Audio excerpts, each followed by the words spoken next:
Fidélité d'écoute à Nana FM et bienvenue au second numéro du débat de Nana FM de cette semaine. L'Assemblée nationale a voté jeudi dernier le projet de loi portant modification du Code de sécurité sociale des personnes et de la famille, du nouveau Code pénal et du Code du travail. Ces modifications, selon l'Assemblée nationale, viennent renforcer les droits de la femme et les conditions égalitaires de participation au développement du pays. Alors nous abordons toutes ces modifications avec l'honorable Sénat Alipuy. Il est député à l'Assemblée nationale. Honorable, bonjour. Bonjour. Merci d'être là pour répondre aux questions de nos auditeurs. C'est tout à fait naturel. Bonjour chères auditrices et chers auditeurs. Alors les auditeurs et auditrices de Nana FM auront donc la possibilité d'intervenir dans ce débat, soit sur la page Facebook de la radio ou via téléphone sur nos deux numéros 91 09 71 71 ou le 96 61 58 58 avec Romé Aziablé à la mise en œuvre. Je m'appelle Norbert Djourati.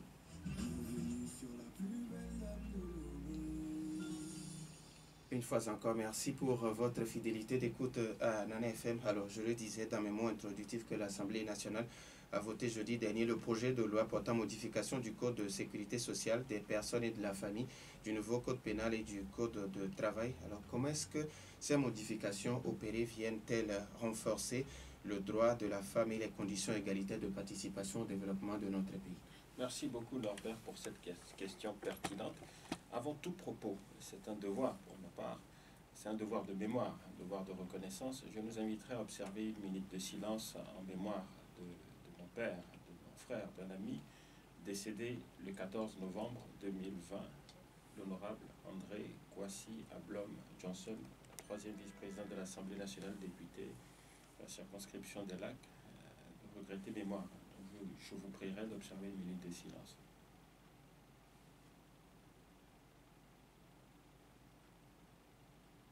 Je vous remercie. Donc je profite de l'occasion également pour saluer la mémoire de deux personnalités qui nous ont récemment également quittés. Mon aîné de la préfecture de Logou, le professeur et ancien ministre David Oladekou, qui nous a malheureusement quittés. Je présente mes condoléances à sa famille politique, et au monde universitaire, et M. Patrick Lawson, un collègue à nous au cadre permanent de concertation, qui était militant de notre parti. Donc je salue leur mémoire et leur contribution à l'avancée de notre pays, à leur contribution à l'édification de notre nation et à son progrès.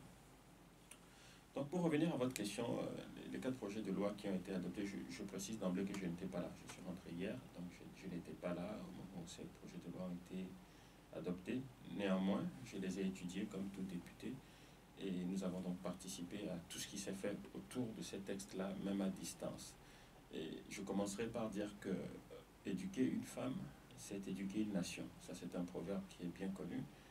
Et moi, j'ajoute, et ça, c'est de moi, que la femme, c'est l'avenir de l'homme et de l'humanité.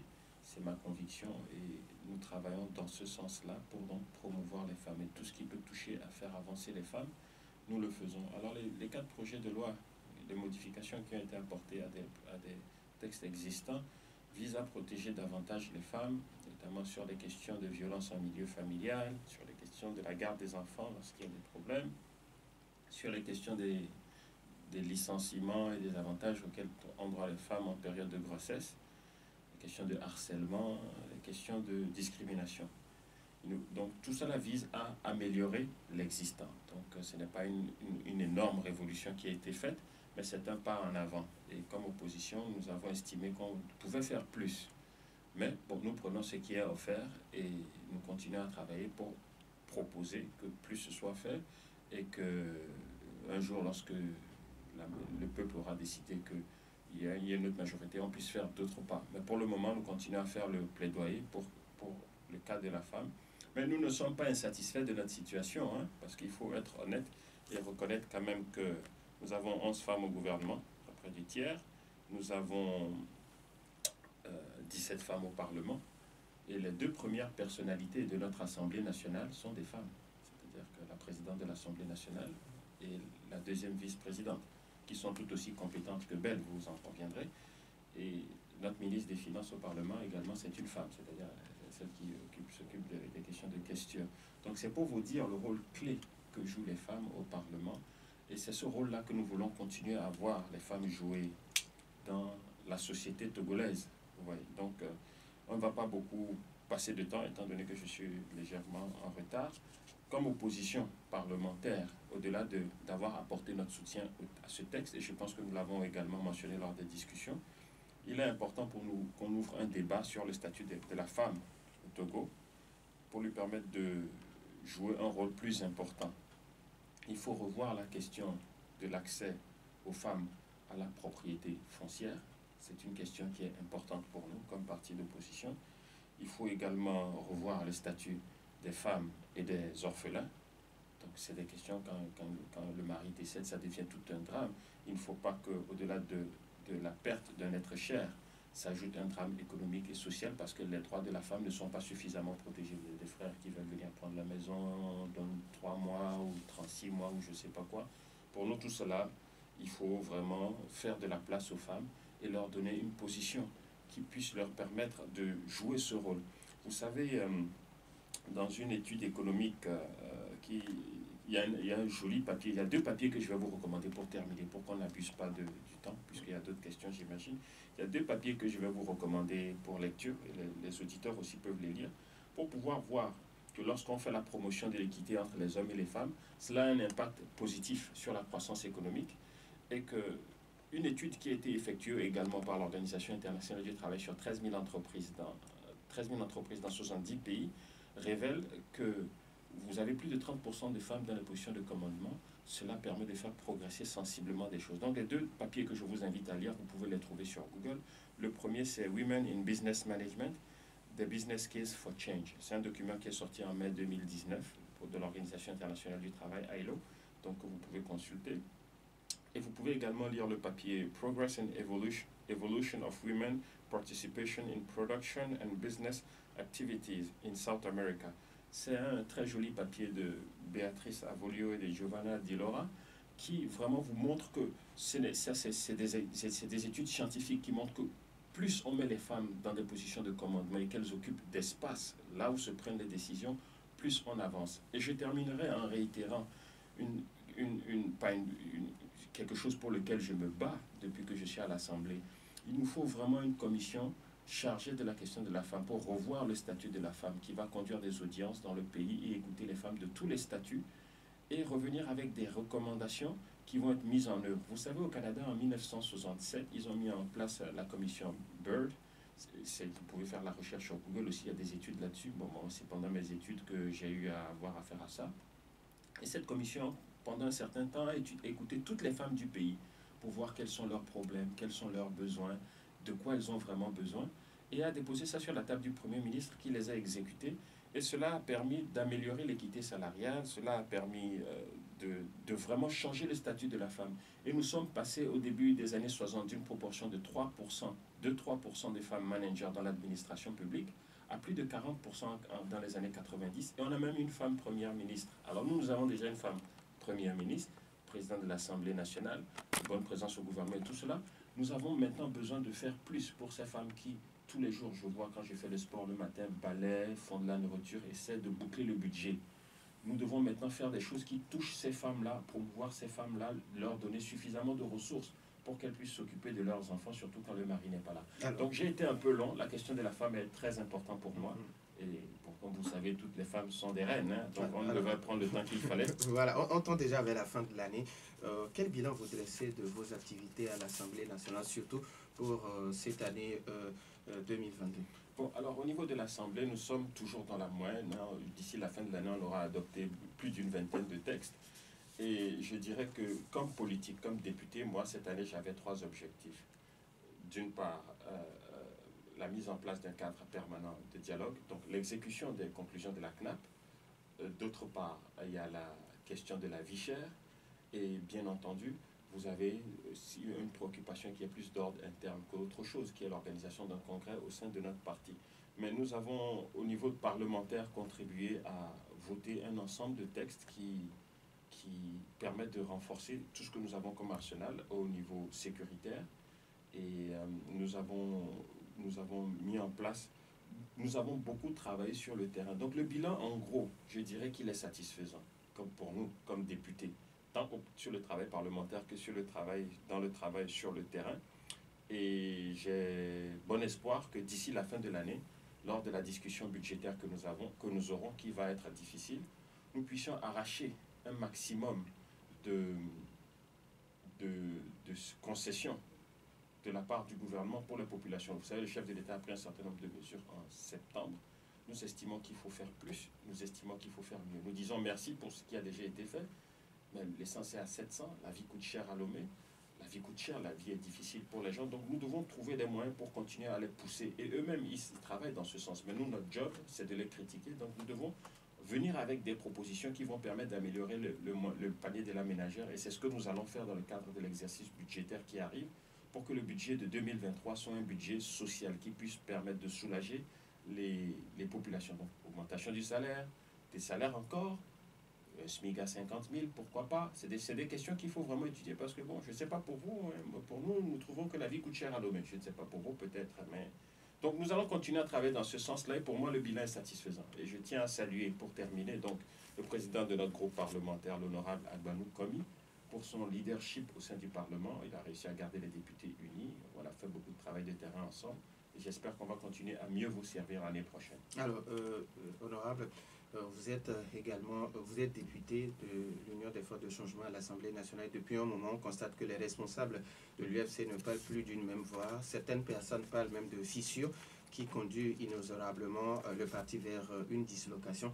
Qu'est-ce que vous répondez à ces gens?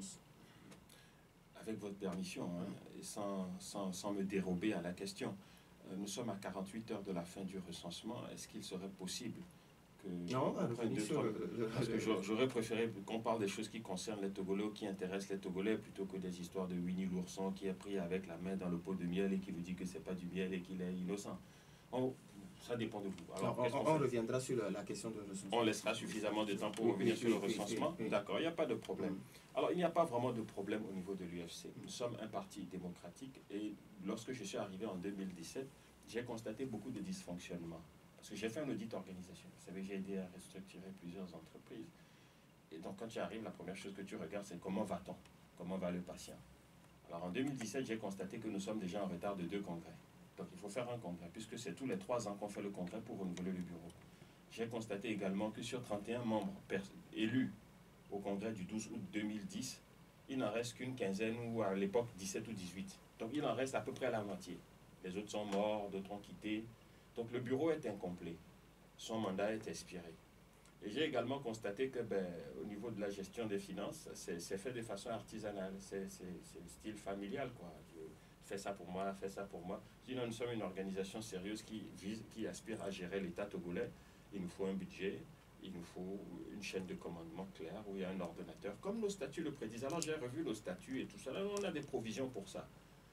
Je ne sais pas comment ça se dit en français, mais it's our capacity to execute that poses problem. C'est notre capacité à exécuter, à respecter nos textes qui posent un problème. Alors, nous avons recommandé dès 2017 l'organisation immédiate d'un congrès. On a dit non, si on fait un congrès, le parti va se casser. Si on fait un congrès, Jésus va revenir. Bon, bref, les tenors du parti à l'époque ne voulaient pas d'un congrès. Et moi, j'étais chargé de mission. Je n'étais même pas encore conseiller à cette époque-là. Bon, ils ne veulent pas d'un congrès. Vous voulez vivre sans congrès, il n'y a pas de problème. C'est ça votre conception de la démocratie, il n'y a pas de problème. Donc, demain, si on vous donne le pouvoir au Togo, il n'y aura plus d'élection, vous êtes assis et puis c'est tout. Il n'y a pas de problème. Bon, nous sommes arrivés au Parlement en 2018 et nous avons commencé à aller sur le terrain, c'est-à-dire en dehors de nos circonscriptions. Et donc nous avons commencé à être confrontés aux problèmes liés à cette mauvaise gestion-là, où il n'y a pas de budget, où on ne fait pas de congrès, où on ne fait pas ceci, où on ne fait pas cela. Puisque quand vous allez dans une fédération, les gens vous disent, mais on a envoyé les délégués dans le bureau de vote, ils n'ont pas touché leur argent. Vous regardez, l'État n'a pas payé, ou bien l'État a payé. Alors on a commencé à être confronté à ces problèmes-là en descendant sur le terrain. Bon, tu peux mentir peut-être une fois pour arrondir les angles, pour couvrir les gens à Lomé ici, mais à un moment donné, il y a des choses qu'on ne peut pas couvrir. Moi, je ne suis pas un général de salon. Je suis sur le terrain avec les populations. Si vous faites une recherche sur moi, vous verrez qu'on tient un meeting tous les 2-3 mois. Je suis tout le temps sur le terrain. Je ne suis pas au salon dans les coulisses en train de cirer les chaussures du patron, de lui mentir et de lui soutirer de l'argent. Je ne fais pas ça. Donc nous sommes sur le terrain. Donc il faut qu'il y ait une gestion transparente. pour que nous aussi, quand on descend, on est à l'aise. De retour, après toutes ces tournées, après tous ces problèmes-là, bon, je vais prendre encore 3 minutes et j'arrête sur cette question-là. Nous avons commencé à écrire des lettres aux gens concernés, au gouvernement, pour dire, écoute, vous nous devez l'argent des délégués, vous nous devez le remboursement des cautions. Nous avons droit comme parti parlementaire à des financements. Ils ont honoré leur part des engagements. C'est plus de 60 millions qu'en l'espace de 2 ans.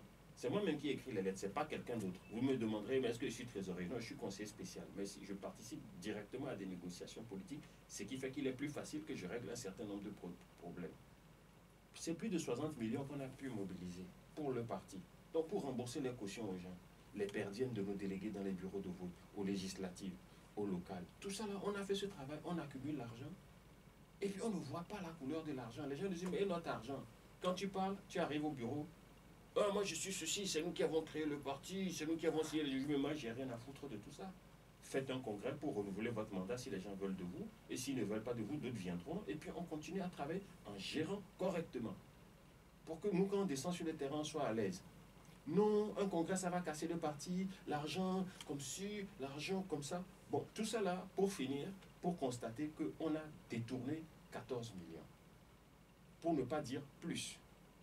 Pour le moment, sur la table, les preuves irréfutables d'un détournement de fonds de 14 millions sont là. Ce n'est pas une rumeur, ce n'est pas une affaire de je t'aime ou je ne t'aime pas. C'est des documents bancaires que nous avons reçus qui prouvent qu'il y a détournement de fonds. Moi, je suis en voyage, je suis rentré hier. Il y a 2 semaines ou il y a 1 semaine, les gens du bureau se sont également réunis. Après avoir étudié les preuves matérielles qu'elles ont estimé que oui, il y a détournement de fonds. Mais ces documents, on les a depuis mars. Il faut saisir l'intéressé pour lui demander, mais qu'est-ce qui s'est passé? Peut-être qu'il a une explication qui va nous convaincre du contraire. Il a été saisi par huissier au mois de juin de cette année, ou juillet de cette année. Ça fait 5 mois, aucune réponse. Parce que monsieur pense qu'il est comme monsieur Olympio. Mais vous savez, un chat, ce n'est pas un tigre. Monsieur Olympio, c'est un tigre. On ne remplace pas Olympio comme ça. À Séville matin, et nous qui... Alors, donc, je termine. Oui. Puisqu'on parle de 14 millions, et je finis là-dessus. Le bureau directeur, réuni en réunion ordinaire avec 9 membres sur 12, a décidé de le suspendre. Donc il est suspendu. Il est seul. Il n'a pas quelqu'un d'autre qui le suit, à part un coursier qui habite une maison en paille, le gardien du siège. On ne va pas, aller. Oui, on va pas. Bon, donc je termine. Moi, d'un point de vue légal, puisque je suis député, nous faisons les lois dans ce pays, lorsque j'analyse les preuves qui ont été soumises au bureau directeur et dont je dispose, il tombe sous le coup de 4 chefs d'accusation au moins. Faux et usage de faux, conformément à l'article 670 et 671 du Code pénal togolais. Vol aggravé, conformément à l'article 416, 417 et 418 du Code pénal. Abus de confiance, conformément à l'article 429. Et abus de blanc-seing, c'est-à-dire je te donne un truc en blanc, je te fais dire, tu peux prendre jusqu'à 1 million, toi tu en prends 14. C'est une fraude et un vol inacceptable. On va donner la possibilité aux auditeurs de réagir par rapport à ce débat sur nos 2 numéros, 91 09 71 71 ou le 96 61 58 58, mais après la courte pause.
Retour dans les studios de Nana FM 91 09 71 71 ou le 96 61 58 58.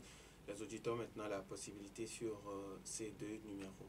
91 09 71 71 ou le 96 61 58 58. Les auditeurs ont maintenant la possibilité. Alors, Monsieur Senali, puis avant de continuer, il y a un auditeur qui demande sur la page Facebook. La même question a été posée hier à Monsieur Ohin Elliott quand il était sur ce plateau. Il était assis à la même place. Alors, on lui demande, dans tout ça, que dit le président? Le président national souhaite qu'il y ait un audit. Lorsque nous l'avons mis au courant qu'il y a eu des détournements de fonds, il veut un audit. Et l'audit n'a pas encore eu lieu parce que la personne à qui il a demandé de faire l'audit est la personne qui a commis le forfait. Alors nous, comme bureau directeur, nous allons faire un audit, mais pas un audit seulement sur les 14 millions, parce que comme je vous disais, c'est plus de près de 60 millions qu'on a mobilisés et on veut savoir où est passé cet argent-là. Donc les 14 millions, c'est ce pourquoi les preuves sont sur la table, on peut gérer, mais le reste, on faut fouiller. Et on fouillera. Nous avons un auditeur en ligne. Nana FM, allô? Allô? Bonjour. Parlez un peu plus fort, s'il vous plaît. Bonjour, mon très cher aîné. Comment allez-vous? Ah, ça fait des années qu'on se connaît au téléphone. Il faudra bien qu'on fasse connaissance physiquement maintenant, à un moment donné. Ok. Je laisserai mes coordonnées après l'émission. Vous pourrez me contacter. On va essayer de se voir. Ok, merci. Bon, la première préoccupation, c'est concernant l'Assemblée. Oui. Les lois votées à l'Assemblée, Oui. est-ce que vous avez un obstacle par hasard lorsque vous avez signé un accord avec le pouvoir en place? C'est ça que le projet que le gouvernement amène, ça vous bloque bien, vous pouvez bloquer ça. Parce que vous avez signé un accord, est-ce que vous bloquez? Ce n'est pas que ça existe encore. Bon, l'autre préoccupation, c'est concernant la crise de la liberté. Je pense que la crise a commencé depuis 2005. Est-ce que aujourd'hui, vous ne pouvez pas servir la poussière, la Cour des comptes, et à partir de là, rapidement, je voudrais poser une réflexion à M. Oli. Est-ce que le cabinet de chef de substitution existe encore? Si ça existe, est-ce qu'on peut voir encore ce bilan, le bilan de ce cabinet de chef de substitution? Merci beaucoup à M. Pélé. 91 09 71 71 ou le 96 61 58 58. Nana FM, allô? Monsieur Gado, comment allez-vous? Ça va très bien. Honorable, bonjour. Bonjour, monsieur Gado, vous allez bien? Ça va très bien. J'ai écouté toutes les explications, c'est clair et net. C'est tellement variable. Merci. Ce que moi je voudrais ajouter là, franchement, Pélé l'a dit, il faut voir mon ami William à Prissia. Comme David, il faut le rapport devant le procureur et tout sera réglé. Merci, bonne journée. Merci beaucoup, monsieur Gado. Vous aussi. 91 09 71 71. Nana FM, allô? Allô? Oui, Arma, bonjour.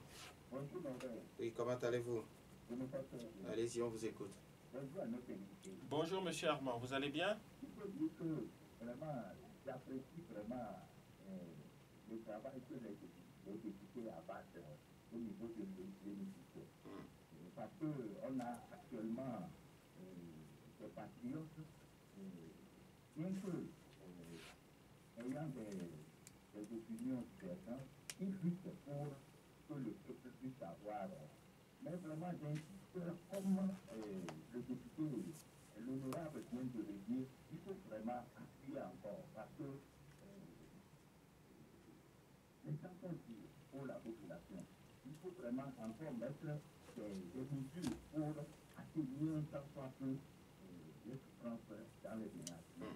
Merci à vous aussi. 91 09 71 71 ou le 96 61 58 58. Est-ce que nous avons un autre auditeur? Ok. Alors, honorable, avant que d'autres auditeurs n'appellent, vous allez répondre à ces trois auditeurs avant que d'autres n'appellent. Non, concernant M. Pélé, que je remercie pour sa question, non, l'accord RPT-UFC, je vous en prie, il faut arrêter de nous mettre ça sur le dos. Ça fait 12 ans qu'on a signé ça. Depuis 2018, nous sommes repassés à l'opposition, nous sommes au Parlement comme parti d'opposition. Bien entendu, cet accord-là a créé des liens d'amitié, un lien de confiance. Bon, quand il y a un problème, ce n'est pas à la radio, je vais venir ici pour les critiquer. J'ai la possibilité de soit aller voir un ministre ou d'appeler les responsables du parti au pouvoir, aller les rencontrer et leur dire que bon, ça, nous voyons que si on fait ça comme ça plutôt, c'est mieux. Eux aussi vont aller réfléchir, faire leurs arbitrages. S'ils peuvent faire des concessions, ils le font. S'ils ne peuvent pas, ils ne les font pas puisqu'ils ont une majorité.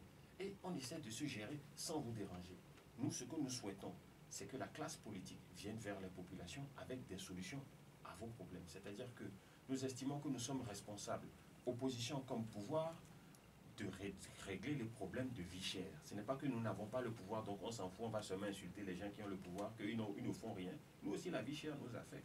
Donc si on peut les convaincre d'appliquer nos solutions, même si on n'a pas la majorité, c'est dans ces démarches-là que nous sommes. Donc nous n'avons pas une minorité de blocage au Parlement. Nous ne sommes que 7 et toute l'opposition, nous sommes 14 sur 91. Donc on est obligé de discuter, de négocier, d'essayer de convaincre. Parfois on a gain de cause, parfois on n'en a pas. Tout ce que je peux vous dire, pour vous dire que notre travail n'est pas quand même vain, c'est que les gens viennent ici. Je pense que l'ancien deuxième vice-président était là hier et il disait que l'alternance, on vous tient un discours émotif qu'on va vous emmener vers la terre promise. Comment on va y arriver?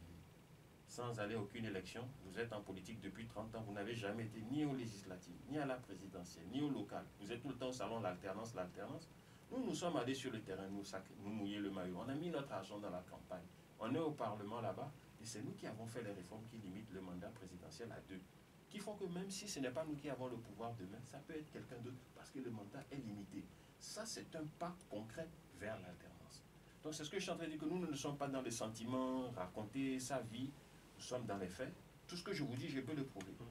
Et nous faisons de petits pas, petit à petit, et ça va aller. Merci beaucoup à M. Gado pour sa suggestion. Je vais être honnête avec vous. Vous me dire, mais pourquoi vous avez des documents incriminant votre vice-président de détournement de fonds et depuis vous n'avez pas encore saisi la justice ou saisi les institutions compétentes? Là, le bon sens voulait qu'on en parle d'abord à notre patron. Le patron, voilà ce qu'il y a. Celui-là qui est là, on l'a pris avec la main dans le pot de miel. Lui, il dit qu'il faut faire un audit.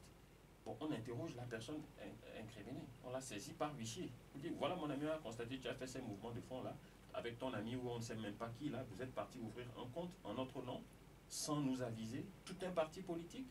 Vous avez transféré des sommes pareilles.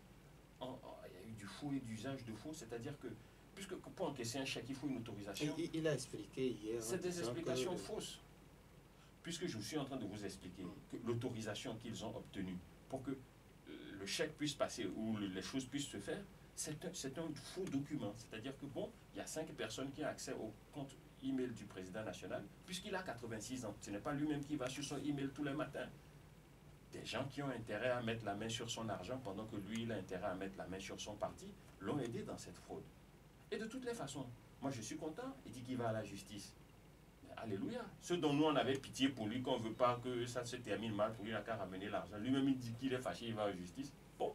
Nous avons un autre auditeur avant de continuer avec Armand qui pense que les temps sont durs, il faut encore d'autres lois. Nous avons un autre auditeur. Nana FM, allô? Allô? Ah, oui, madame ici, bonjour. Oui, bonjour. Bonjour, vous pouvez vous éloigner un peu de votre poste récepteur, s'il vous plaît? Grande sœur, vous allez bien? Ah, on dit bonjour d'abord, non? Allô? Oui, Grande allô? sœur, vous allez bien? Oui, ça va, monsieur. On a fait un faire, je crois, non? Oh là là. On n'a pas Madame ici, vraiment, on a du mal à vous recevoir. Attendez. Ok. Oui, allô? Oui, allez-y. Oui, c'est bon.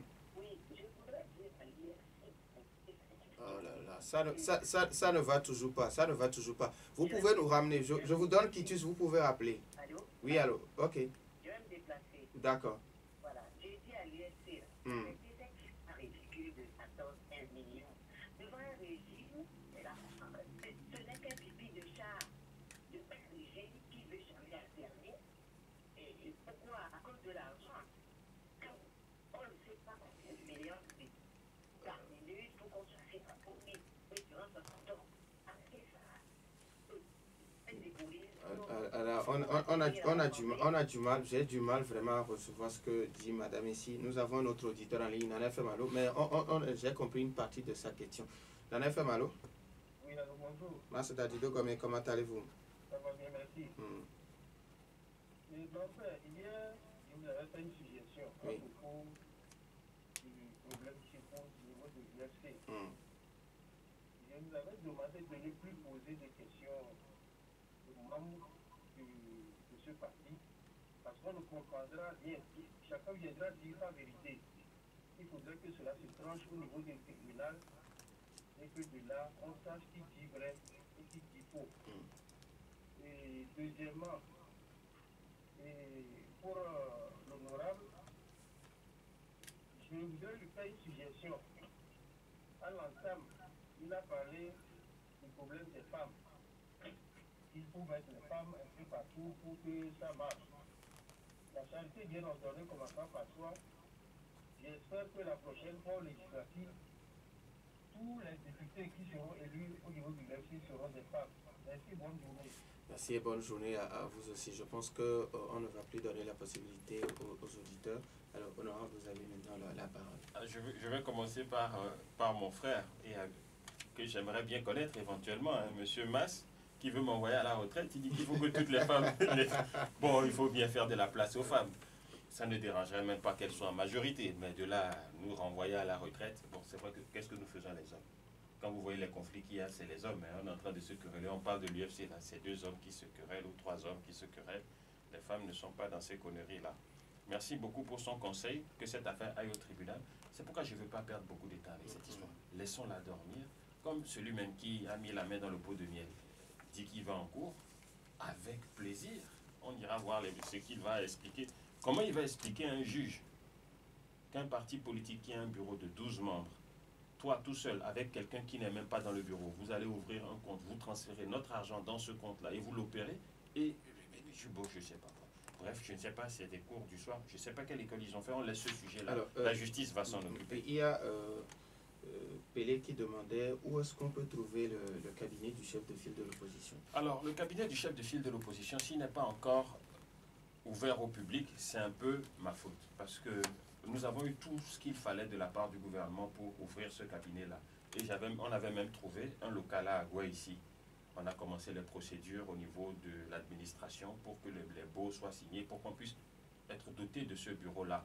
Et puis, bon, j'ai voyagé, les choses ont traîné, le temps que les choses se mettent en place, finalement, quelqu'un d'autre est venu louer la maison qu'on lorgnait.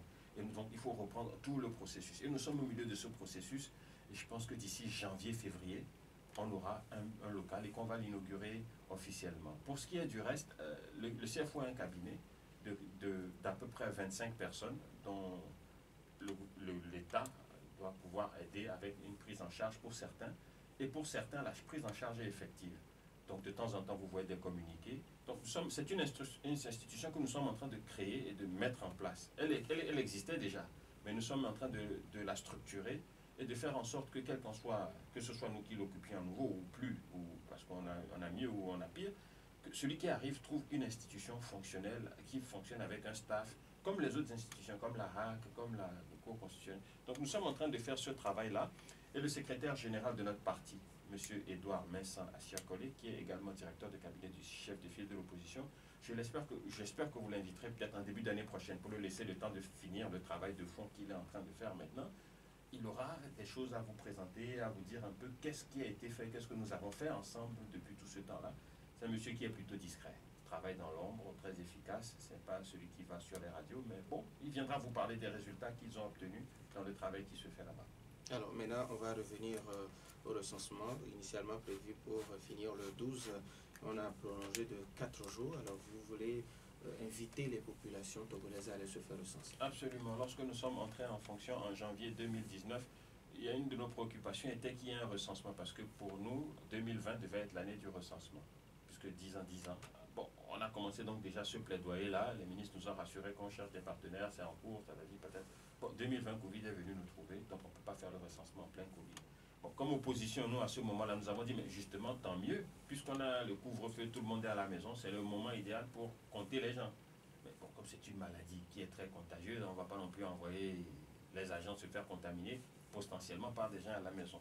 Donc, bref, tout cela n'a pas pu avoir lieu, et nous n'avons pas cessé de les interpeller. Nous avons voté la loi sur l'identification biométrique. Alors, une fois que nous avons voté cette loi-là, nous leur avons dit, mais écoutez les amis, si vous devez faire un recensement, à un moment donné, la CENI aussi va faire son recensement et on doit aussi faire l'identification biométrique. Pourquoi ne pas essayer de voir si on peut coupler tout cela pour faire d'une pierre plusieurs coups? Comme ça, on ne retourne pas sur le terrain 3-4 fois avec les mêmes ressources déployées. On dépend. Bon, ils ont sûrement passé ça dans leur scanner là-bas. Ils ont peut-être trouvé que non, ce n'était peut-être pas opportun. Donc pour nous, c'est bien qu'on fasse le recensement. J'invite les gens à se recenser. C'est pourquoi même je suis là ce matin, parce qu'il reste 2 jours. Toi qui n'étais pas fait recenser, va te faire recenser parce que ça nous permet d'avoir le profil démographique et ça nous permet, parti au pouvoir comme opposition, de savoir que par exemple là nous sommes 8,6 ou 7 millions, telle tranche à tel âge, telle tranche à tel âge. On peut améliorer notre offre politique, proposer des programmes et des projets qui vont être dans notre projet de société, qui sont en adéquation avec ce à quoi ressemble le profil démographique réel de la population pour répondre à de vrais besoins. Vous voyez, donc c'est un devoir citoyen et j'invite les gens à se recenser et ne pas céder aux histoires de « oh, c'est encore des combis », il n'y a rien. Si tu te fais recenser, on sait que tu es dans le pays, ça ne te condamne à rien.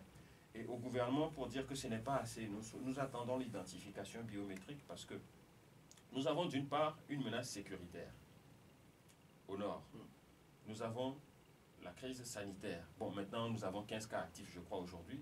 Peut-être envisager de lever l'état d'urgence sanitaire. Pourquoi pas? Nous, il y a même une question par rapport à ça sur la presse. Comme opposition. L'auditeur vous demande est-ce que vous allez, normalement, la date butoir de la situation sécuritaire où dans notre pays est déjà assez où il faut demander aux gens de vaquer librement à leur occupation. Bon, nous sommes à 15 cas actifs. Moi, ma position, c'est qu'il faut lever l'état d'urgence sanitaire. Bon, ce n'est pas ici que je vais en faire un débat pour discuter, parce que quand nous irons voir les gens qui ont mis l'état d'urgence sanitaire avec notre concours, ils ont peut-être des arguments ou des informations que moi je n'ai pas ici, qui font que ce n'est pas encore levé. Ils ne l'ont pas mis pour le plaisir de le mettre. Donc, de ces échanges-là, nous, comme opposition, nous allons venir et dire, bon, nous pensons qu'avec 15 cas actifs, il faut lever l'état d'urgence, et nous allons les écouter. Et si ce qu'ils nous disent ne nous paraît pas convaincant, nous allons continuer à demander la levée. Et si c'est convaincant, bon, on ajuste. C'est ça. Donc on ne veut pas venir insulter, critiquer à la radio, ça ne sert à rien. Si ça doit être levé, ça se levera et il n'y a pas de problème. Même à 15 cas actifs, nous pensons que c'est... Donc je vous parlais des problèmes de sécurité, problèmes sanitaires, la vie chère. L'identification biométrique nous permettra de savoir qui réside au Togo pour toutes ces raisons sécuritaires, fiscales, tout. Et comme ça, on pourra savoir qui a vraiment besoin d'aide. Et quand on veut déployer des programmes comme Novici, on ne va pas venir donner des gens l'argent, les 15 000 francs là, à quelqu'un qui gagne peut-être 7 ou 8 millions, alors que celui qui gagne 10 000 n'en a pas. Ça nous permettra de mieux cibler les populations qui ont des besoins. Et quand on parle d'augmenter les revenus, augmenter le SMIC et tout cela, on pourra avoir des données plus précises sur les revenus des gens. Et voir, peut-être moi j'ai dit qu'il faut augmenter le SMIC à 50 000, peut-être c'est à 60 ou à 65 000 qu'il faudra l'augmenter. Mais pour ça, il faut des données. Et le recensement va nous aider dans ce sens-là. L'identification biométrique va nous aider dans ce sens-là. Et donc, je pense qu'il faut participer. Il ne faut pas regarder ça du coin de l'œil. Le recensement, ça nous concerne tous. J'invite tous qui ne se sont pas fait recenser à se faire recenser. Alors, sur la page Facebook de Nana FM, il y a un auditeur qui dit par rapport à ce recensement, il y avait un manque de communication.